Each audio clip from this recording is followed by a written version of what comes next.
Friends, welcome to spice பே. இன்றைக்கி குஷ்பு இட்லி எப்படி செய்வதுன்னு பார்க்கலாம் வாங்க. ஒரு பாத்திரத்தில் இட்லி புழுங்கல் அரிசி, அதாவது மாவு அரிசின்னு எந்த கடையில் கேட்டாலும் கொடுப்பாங்க, ஒரு 4 கப்பு எடுத்துக்கலாம். இன்னொரு பாத்திரத்தில் 1 கப்பு முழு உளுந்து எடுத்துக்கலாம். அரிசியில் தண்ணி ஊற்றி நல்லா ஒரு 3 முறை கழுவி எடுத்துக்கலாம்.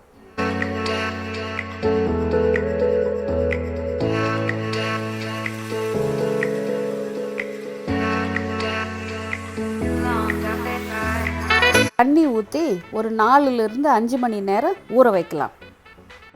உளுந்த அரைக்க 1 மணி நேரம் இருக்கும்போது தண்ணியில் நல்லா கழுவி ஊற போடலாம்.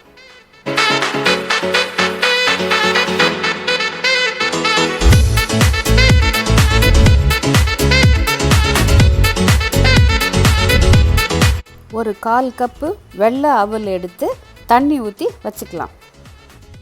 5 மணி நேரம் அரிசியை ஊற வச்சாச்சு. நல்லா ஊறி இருக்கு பாருங்கள். ஒரு பெரிய மிக்ஸி ஜாரில் ஒரு பாதி அரிசியும் அதே லெவலுக்கு தண்ணியும் எடுத்துக்குங்க. ஃப்ரெண்ட்ஸ், பார்த்து தண்ணி ஊற்றுங்க.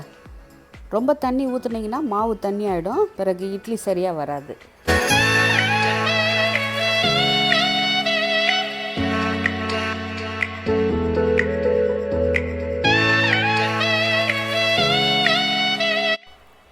அரிசி கொஞ்சம் திருன்னு இருக்குது, இன்னும் கொஞ்சம் அரைக்கணும்.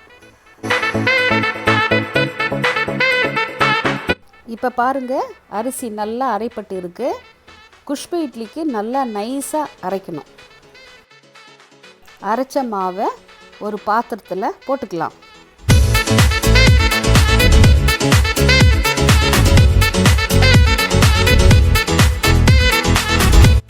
மீதி இருக்கிற அரிசியையும் ஊற வச்ச அவலையும் அரைச்சிக்கலாம்.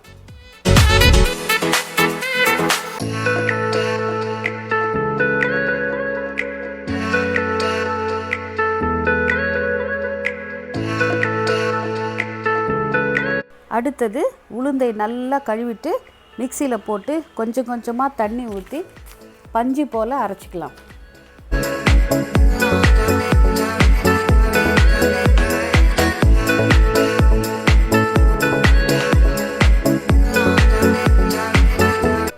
தேவையான உப்பு சேர்த்து கை விட்டு நல்லா மிக்ஸ் பண்ணி மூடி போட்டு ஒரு 8லிருந்து 10 மணி நேரம் புளிக்க வைக்கலாம்.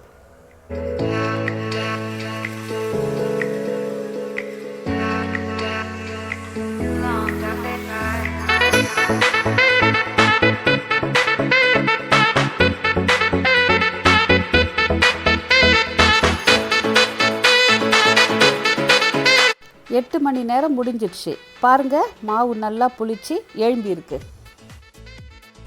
ஒரு 1/4 டீஸ்பூன், ஒரு சிட்டிகை ஆப்பம் மாவு சேர்த்து கொஞ்சமாக தண்ணி ஊற்றி மிக்ஸ் பண்ணி மாவில் ஊற்றி நல்லா கலக்கணும்.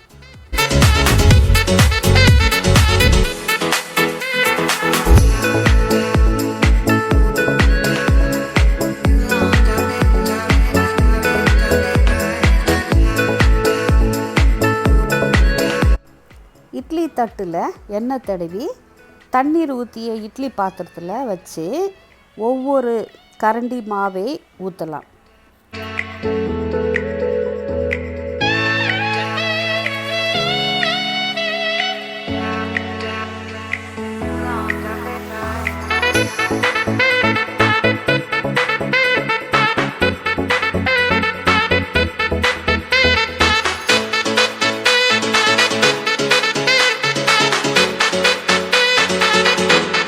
மூடி போட்டு மூடி ஒரு 7 நிமிஷத்துலேருந்து 9 நிமிஷம் வரை வேக விடணும்.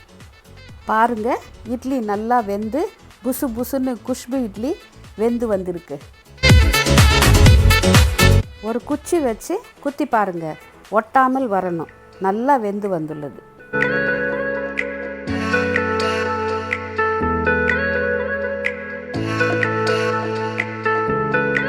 குஷ்பு இட்லி ரெடி ஆயிடுச்சு.